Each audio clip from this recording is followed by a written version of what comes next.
I know you've never worked on your right hip height through contact ever. Today I'm going to show you a key that will set you free. A big welcome back to the channel. Today I'm talking about the right hip, your trail hip, and its height through strike. Probably not a topic that if you stuck it in the search engine on YouTube, you'd see a whole lot of content on it. It's an important aspect. The right hip height is an important ingredient for a few reasons. And the reason why I've brought it up today is because of the prevalence in golfers trying to work the path inside out, trying to create more side bend. More side bend in a golf swing is the devil's work, as far as I'm concerned. Because side bend is doing a couple of things.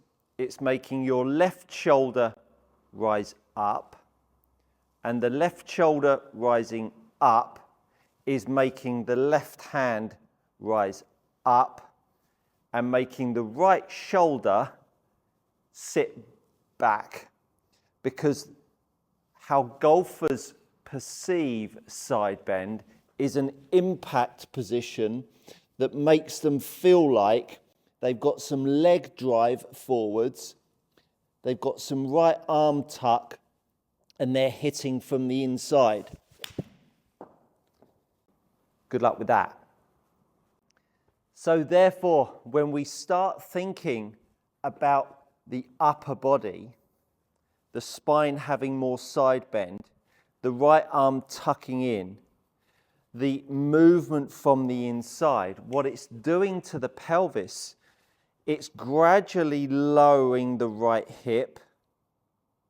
It's gradually making the left knee move forwards, and it's holding the pressure in that left foot on the toe for too long. And we invariably get too much energy moving out to the right of our target. And so the right hip, as it moves through strike, tends to sit when we're thinking about those side bend, inside out, shaft lean, another one that causes issues with the lower half. It really just pushes this right side, this right leg, in an awkward position. Then what you start to see are people putting baskets underneath or in front of their right foot. You'll see people hitting shots with a basket here. Load of old nonsense that is. Just trying to jam your foot and your right leg in a good spot. You'll have seen people hitting shots like that, with the right foot in the basket and all that absolute crap. It's the trouble with things like that is that you're pushing a round peg in a square hole. So if you're one of those fiends that have had a basket under your right foot, do let me know how that went for you. And did it make any difference? Well, let me tell you, I know the answer. So we want to understand this right leg, the structure of the right leg, and how we make the right leg look long, a bit like Hogan-esque, had a nice long right leg through strike.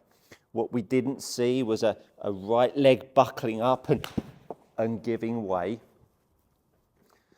The right hip staying high suddenly hoists up the right side of the body. It hoists up the right shoulder. It makes the right forearm work more on top of the left forearm.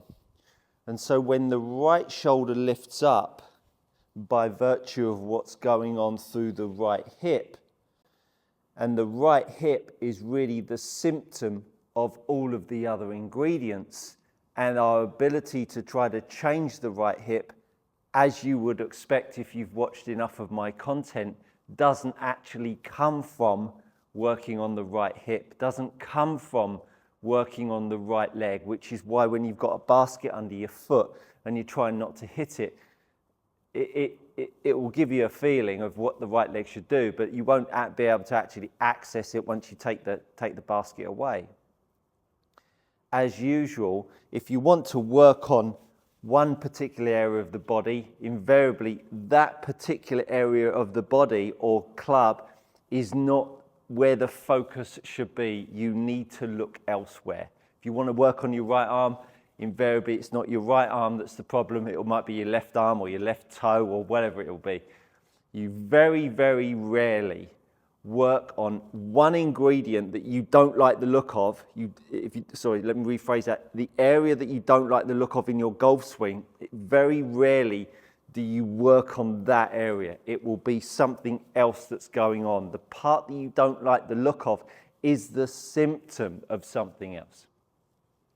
So the right hip being higher, as I say, as soon as I make the right hip lower, it crunches the side of my spine, it tucks the right elbow and it moves it up. The minute I hoist my right hip up, it makes my spine steeper, and what it does is it actually gives me the opportunity to make my left hand lower. My left hand lower makes the club head and the club face line itself up more. I drop the right hip down, and look how the face angle starts to change and point itself to the right.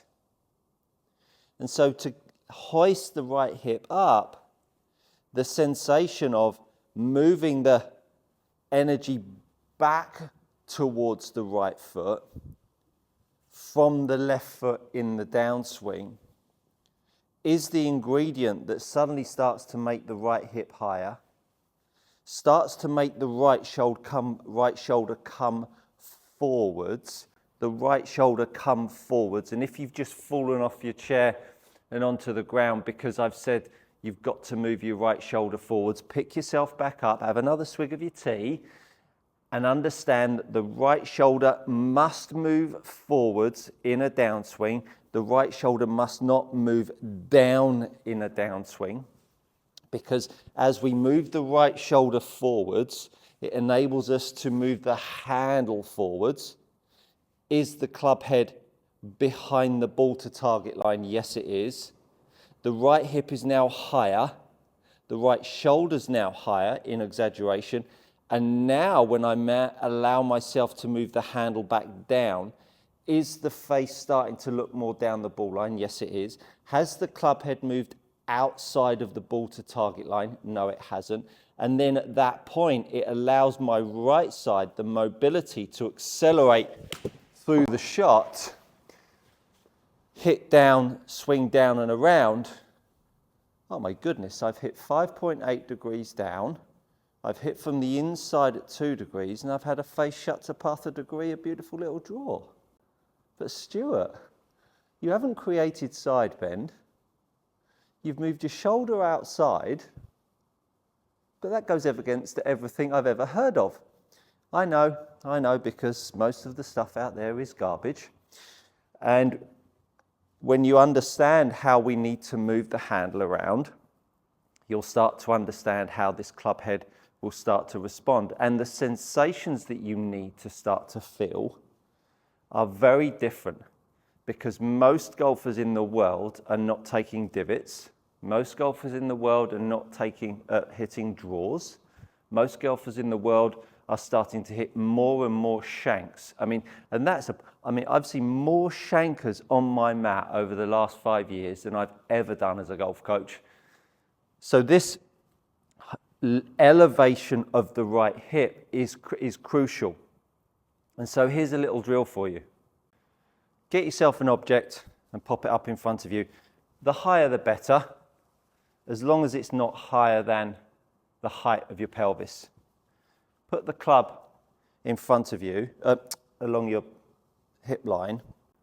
Then get yourself in posture. And then what I want you to do is make some through swings where you keep the club shaft high enough to move it over. So if you can see, if I was to make my pelvis level and make my right hip move around, you could see how this club would not hit the chair. As soon as I go into side bend and move under, you can see how I would make my pelvis go underneath the chair.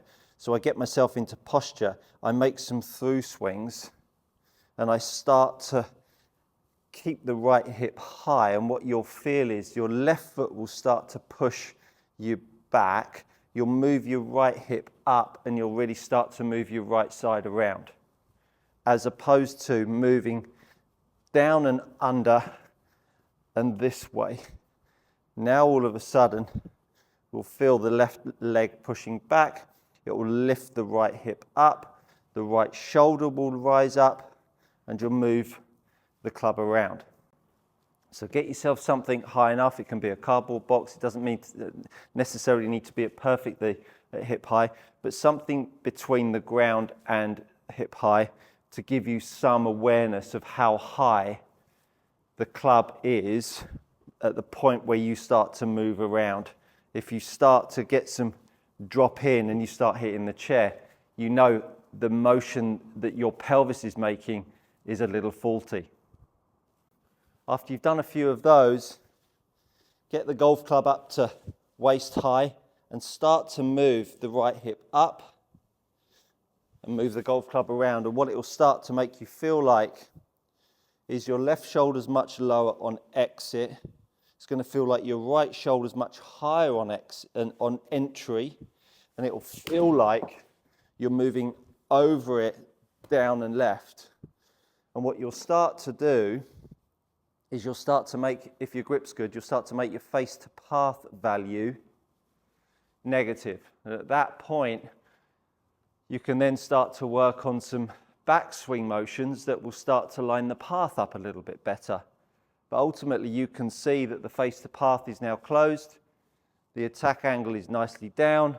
But not only that, the height and elevation of my right hip now pulls the handle more back inside here, which pulls the strike from the heel side more towards the toe side, and will start to create more angle of attack.